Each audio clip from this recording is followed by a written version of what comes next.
Does your loved one have dementia? Are you looking for ways to connect with them? Or maybe you're the caregiver too and are looking for some more ideas to fill your day. I'm your host, Valerie Borgman, and today we're talking with Erica Curcio, the traveling art therapist. Now, you might be thinking, I'm no good at art and therapy? But Erica shares some great tips and strategies to help you connect with your loved one. I promise you won't want to miss this episode.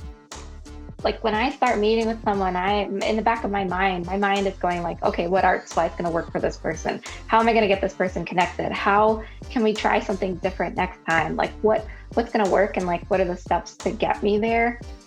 Welcome to Desperately Seeking Senior Living, a podcast for sons, daughters, grandkids, and spouses who suddenly find themselves tangled in the search for senior living and care. If you like today's episode, don't forget to subscribe and check out our doable download in today's show notes for a printable summary of the show and a bonus tip from our guest.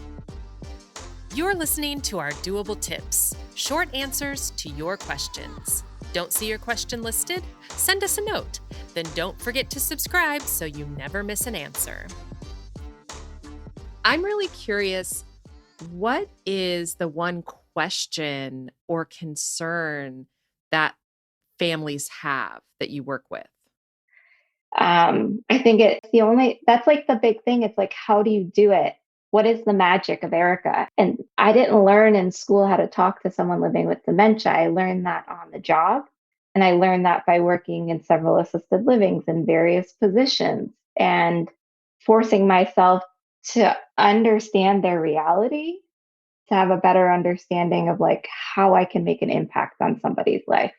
Because I was like thinking to myself, there are things that I do that just come naturally, but there are also things that I do for very specific reasons, right? If somebody has vision problems, or if somebody's dementia is affecting, like they have aphasia, they're living with aphasia, or there's certain things I do because textbook, this is why I do it, because I learned X, Y, and Z about this sort of symptom, and I might react to that symptom that way.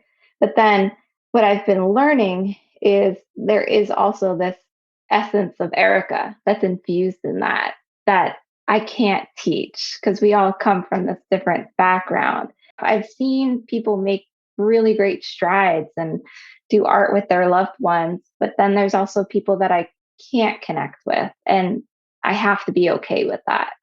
So that can be a struggle sometimes for making them like, oh, you could just do this. Yeah. And I think there definitely is an essence to you, Oh, thank right? I you. mean, that's why you're doing what you do, because you have that passion to help others. And so when you said that it's hard to connect with some people, do you mean both those with dementia that you're trying to help and the caregiver? That is a great question.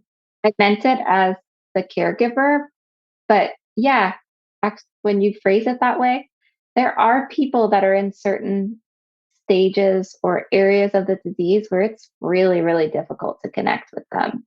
Maybe they don't speak, they have trouble hearing, they have the vision loss. Like there's a lot of things going on, a lot of sensory deprivation. And so, how do you connect to that person? So, textbook, well, I introduce sensory things to them. I introduce touch. I introduce things that will get their nervous system going, but that doesn't always work. But that doesn't mean that you have to give up, right? So it means that maybe that's not right what I just did with this person. And it's interesting. I get so down on myself. Sometimes I'll get really excited to introduce something to someone, one of my clients, and then it just flops. Oh, no. And so I learned that that person doesn't like that. And maybe I introduce it at another time. But I doesn't mean that I can't use that with somebody else. You know, I put all that effort in for this specific person, and this other client may actually benefit from it. So maybe my directionality was wrong, but my intention was right. It just needed to get to the right person. So there's just different ways to connecting with people. Yeah, and I think that's also important to keep in mind about the disease in general, because it is such a personal disease that, sometimes it's really hard. And I imagine you're collaborating with the caregivers to try to learn as much as you can about the person that has dementia. Yeah, definitely. What does that look like? What does your process look like? It changes. I don't have like a formal onboarding of someone, but what I appreciate is when I can get on the phone with someone who knows that person to a T and I can freely talk to them for 30 to 45 minutes. That's when I have the most success because in my back pocket, I have things about this person's history that I can then maybe bring up in an art session, or if they make reference to something, I have a better understanding of what their past was like and what their present looks like. I find that with clients that I don't know the information, it can sometimes take even longer to work with them to find that connection. So it's really helpful to have somebody who will give me the time to talk with me about this person's backstory, what's troubling them these days as well. It's not formal in any way, it's really a flowing conversation. And it comes from a place of curiosity from me and just wanting to know everything about this person.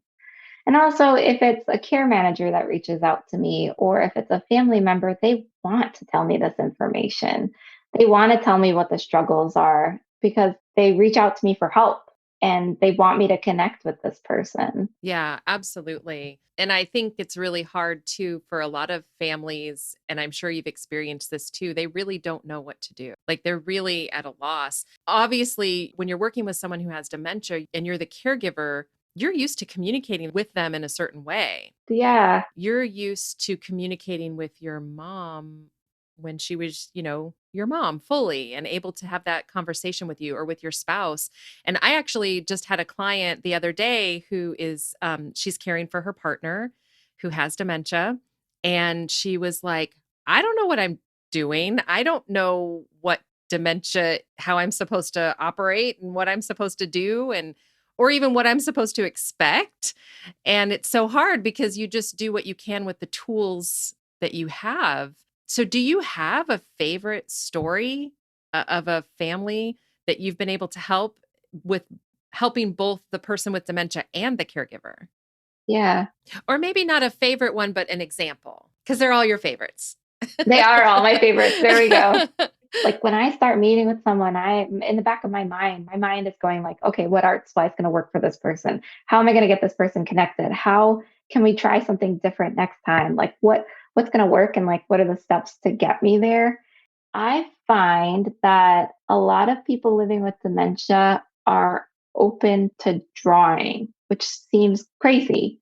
But I find that if I give them the option of a few pictures to choose from, they're more likely to draw than somebody who has a typical brain and is just normative, and there's less of a person getting in their own way when they're living with dementia, so that those, your inhibitions, they lift. But I think that people living with dementia are often good at drawing because they draw what they see, not what they think they see. And this is something I've come to realize recently. People tend to not be good at drawing is because they want to draw what they think they see and not what they see. So if I see a tree and I start drawing it, well, I'm going to keep putting tree like things on it. But someone who's living with dementia is looking at it and they're trying to draw what they see. They don't see the tree, they see lines, they see shadows, they see shapes, and that's what they're putting on that page. And when I can get a client to that point, not everybody's like that, but certain clients that I've worked with, they'll just draw and become so immersed. And when I talk to families, I say a lot of what I do is I sit in silence, which is awkward for people because why are you sitting in silence? And it's because when that person gets to that level of focus, I don't want to interrupt them because when I interrupt them, I take them out of their zone of focus. And then it's how do we get that person back into it? So, what I have to say, the remarks that I'm going to make, don't necessarily matter. What matters is that person is focused, they're creating, they're creating new connections in their brain. They are seemingly enjoying themselves, that they're focused on something. And that right there, that's it. They see that they're good at something. They see that they can do something and then they feel good about themselves. And I'm there to witness.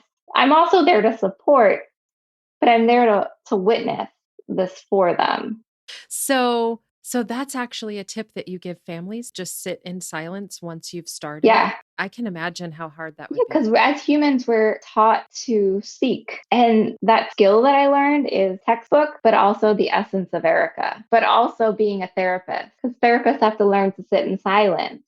And so that's like those three parts. But if I can give that tip to a family member and they see that their loved one's focused, they're going to leave them alone because it's not about me, it's about them. Right. It's not about what I have to say or what I'm observing, or it's about them. And so if they're focused, and if you have a loved one living with dementia, you know how hard it can be for them to focus sometimes, depending on where they are in the disease process. And to get them to sit and do something on their own can be really difficult. So once you get somebody in that zone, try not to take them out of it. That's so interesting and brings up another client that their mom was a painter and she lost her ability to paint through the disease. But now you've got me thinking that I should text her and be like, hey, see if your mom will draw. Maybe it's just the medium that she can't do. That's And so that's exactly it. that's really cool. A lot of times it's like I sometimes have more difficulty with someone who was an artist in their former life than someone who wasn't, because the artist wants things to be the way that they were and they're not. They can't be. I think that there's a quintessential vibe to what art is, but that doesn't meet them where they are. I've only worked with one person who has worked on an easel. I presented the easel, but then we went right back to flat painting. They work better, in my experience, flat on a table and not professional setup kind of thing. And just make sure there's contrast between the paper and the table and the art supplies that they're using. And I often suggest different art supplies from what they're used to. Unless they're persistent about, I used to paint and I want to paint and I'm going to use paint and they feel good about that. But oftentimes it's about finding a different media for that person to be successful. Today's episode is brought to you by the Traveling Art Therapist, your virtual art therapist providing simple art tips and techniques for caregiver self-care and creatively connecting with someone living with dementia. Join their free caregiver art group on the last Friday of every month. To sign up, visit thetravelingarttherapist.com or check out their information in today's show notes. Do you find, because I cannot draw. So just speaking from the caregiver perspective, do you find that caregivers are a little leery of trying art just because it's art? I think it depends on the person, but yes. Like, Erica, I don't know how you do that. Or you're here to see my loved one. You're not here to see me. I can't draw a chicken. It's like, it's about using color and it's using the art supplies in a way that feels good. Yeah, it might be that your loved one can draw, but maybe that's not your cup of tea. There's no one way to art. And unfortunately, I feel like people learn as a young kid, I'm not good at art. So a teacher told me this wasn't good enough. And then you stop. Yes. I think probably everyone has that story. Yeah. Because what you're doing, you're encouraging the caregiver to participate. Yeah, if they're doing it on their own and I'm not there, I would encourage participation. You don't just want to give someone something to do and then walk away from them, because they might be like, well, why aren't you doing this with me? If somebody wants to do something with me, more likely to do it. And you've seen those that have dementia really come to life through this. Yeah. And that their families see this different side of them, this person with strengths and capabilities, which at the bottom of all of this is the goal. I have strength and I have capability and I'm still here. And it's important that we know and figure out what their strengths are. It's going to be different in everybody, but the fact that I can do something and you see that I can do something, it can just create this new relationship, both with the art supplies, but also with the loved one. It's like, oh, I didn't know that they could do that. Remember when I worked in assisted living, people would always be so surprised when they came to see that their loved one made art. Well, they just did it with ease. And, part of that is probably the calm demeanor that I have versus like a loved one being saying, do this because I have to go do that because a caregiver's job is never done. There's always something. So there's this level of inherent stress to it. But I don't have that coming in as the art therapist. I don't have that. I'm there with them for an hour. The hope is that maybe outside of that hour, they'll be able to also do art other days of the week because they've had this positive experience with it. And especially the levels of the disease where connection is so difficult, I'm sure that it is so rewarding for the caregiver to be able to connect with Hmm. their loved one. Yeah. As a person gets deeper into the disease process, they need more sensory based stuff. So they need more things that are touching and moving, and maybe it's just like their skin being brushed, like something to uplift their senses. And that stuff can be really important later on in the disease process, but it also at some point can be in the middle. And what does this person need, and what's going to make them feel good? Yeah. And really it's about shifting our perception Yeah, of what dementia is and what it means for that person, even though we've talked about that it's personal and different for everybody, but just the fact that they're still there. yeah. It's just, how do you find them? It's like we're all little Nancy Drews trying to find that person. Exactly. Yeah, it truly is. And I think that's so important about what you do. It is that you're trying to find that person. I imagine we might have listeners who might be thinking, okay, how do I get started? They're caregiving for someone with dementia and they really want to do this. So, how would someone get started? Yeah. You can start by taking a piece of paper, you as the caregiver, drawing a circle. I'm all about my circles. And at the top, you can come up with a prompt. I like to say, like, today I feel, or this new year I wish, or something that is open ended. And the person living with dementia can get that, they'll get that piece of paper and they'll read the first few lines. And oftentimes, in my experience, they fill it in with words. Like they'll just start talking about whatever the prompt is, but it has to be an open ended prompt. It has to be something that prompts someone to continue on. And then within that circle, they can use art supplies to show what it is that this new year I wish or I hope. They can use that in that circle. And so they can draw, they can paint, whatever art supply you're giving. A few ways to make it more successful is to give choices. So you could give them a choice between two prompts and you can write it. You can see if they want to write it.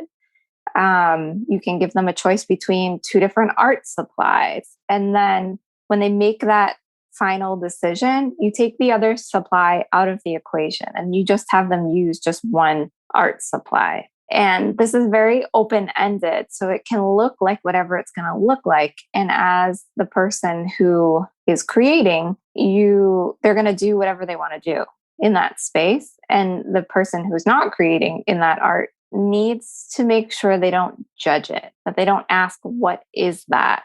You can say something like, can you tell me more about this? Wow, I saw that you use the color red. Is that a color you like to use? Like these sound like weird questions, but they're questions that meet the person where they are and allow them to have self-expression. So it's not about what's there. It's about the process that they had with the art creation. It's about the connection that they had with those art supplies. It doesn't have to be something. I think a lot of times people give projects, and I do this too, where it's like there's steps and they have to be done in such a way for it to be a pretty product at the end. And there are programs that do these. It's not to say if it's wrong or right, but as an art therapist, process is more important than products. How you got there is more important than what it looks like in the end. I love that. Doing your best not to judge whatever part, whether it's the process or the finished product. Yeah, because it's someone's experience and they're sharing that experience with you. So to honor that experience is to accept it, to not deny it any other way. And again, if the person jokes about it, if they joke about their art, you can joke with them, but you don't want to be the one to to start the joke, or you don't want to be the one to offer the critique, because that's why people don't like to create art, is because it's sometimes doesn't come out the way they want, and other people can see that it's not the way it's supposed to be, and that judgment factor. Yeah. Or saying things like, well, you've never liked the color red, or you hated drawing. I think, yeah, that is such an important part and might even be the hardest part. Yeah. You also have me thinking about this one other thing. Oftentimes, I don't tell people we're going to do art, or I don't tell them we're going to paint. It's just, hey, I have something for you. You want to come check it out? And offering this level of curiosity to them, that when they get there, they then become curious and almost they self emerge themselves in what they do, instead of being like, hey, you want to paint? Because 9 out of 10 people would probably say no. And I like what you said about the color thing, because I hear that all the time. It's like, well, you still like that. You must still like it now. And it's like, no, I have the ability to change my mind. People might say, oh, they eat the same thing. And it's like, no, give them choices still. They don't have to have a tuna fish sandwich every single day at 12 o'clock. They can have a peanut butter jelly sandwich tomorrow at 11:30, or they can have a turkey sandwich the next day at 2 o'clock. But you got to give them choices, because choices empower people and they make them feel in control. And when they feel in control, they feel good about themselves. And at the end of the day, all we want for people living with dementia, related to us or not, is for them to feel good about themselves. And how art plays into that is, it just, you choose your supplies, you choose what you want to do, and you get to do what you want with them. You get to force that control over that art supply to do its thing. And then you feel good about yourself because you let that out. Yeah. Okay, so I have to go back to tuna fish and peanut butter and jelly because I know we've called them judgments, which can be such a negative word, but do you think sometimes those are just the caregiver's way of trying to hold on to that past connection? I never thought about it that way, but I think it could be. Because I've always wondered, if this was my husband and, would I be trying to hang on to the past? Would that be that connection I'm trying to hang on to? Because you're losing all of these connections that you used to have. Yeah. Yeah. Those small little things that you just don't want to let go of. You're probably right. But maybe if I were to bring that metaphor over to art making, it might be that person who was an artist their whole life and their family just wants them to start painting again, but they don't want to paint, and they're not interested in painting anymore. It doesn't give them the same feeling that it gave them before. And so for them, it's about finding a new art supply. But the family member might be like, well, you painted your whole life. Like, how could you not want to paint? And it feels like another loss. Yeah, because the losses they're more than the wins. And so what I hope to do with art for people is to show a win, is to show this person in a different light, which can be difficult to see because it's not how maybe they would have been 10 years ago, 20 years ago in your memory. But they still can have joy, and they still can have sparks of life. And that's what I seek to get for people. I love that. And so, Erica, what would be your number one or two most important tips for caregivers? If they do not connect to art that day, don't give up, but also don't put tons of pressure on yourself. It just might not be the day for it. And that's okay. There's no perfect answer for a perfect person. Everyone is so individualized. I feel like sometimes I stress, like, keep trying, but also do it on your own time. Do it when you're in a space where you feel good, because they're going to pick up on that energy. If you keep trying, you get more frustrated, they're going to pick up on the frustration. They're not going to want to do it. They pick up on that. Make sure you're in a good space when you're presenting something to them, but also make sure they're in a good space. If you're going to present something like creating art, just playing with art supplies, coloring, whatever it is you decide, if they're not in a good space, it's not going to work. And then they're going to have this negative memory of art And so they're going to be less likely to do it the next time, maybe when they are in good space. So only introduce new things, that's anything, to them in a good, healthy space. Those are my doable tips. Your energy is going to reflect their energy, and their energy is going to reflect you. That is so simple, but so important. And probably not even that simple. Right. Right? Because emotions are involved. Yeah, it's not easy. And I think that's why you've got to make sure you're taking care of yourself and that you've figured out some kind of self-care routine. My thing is art, but it's going to be different for everyone. And either do it as something in the morning to start your day, or do it at the end of your day to end the day. Figure out, are you a morning person or a night owl? Where does it work best in your schedule? And just use that space, that 5 to 10 minutes. It doesn't have to be 40 minutes. It could be 5 to 10 minutes to write, to draw, to meditate, whatever it is, whatever works for you. Check out this episode's doable download in show notes for details, including industry terms and definitions we discussed, as well as a bonus tip from our guest. Have questions or your own tips to share? Leave us a message. We'd love to hear from you. And until next time, make it doable.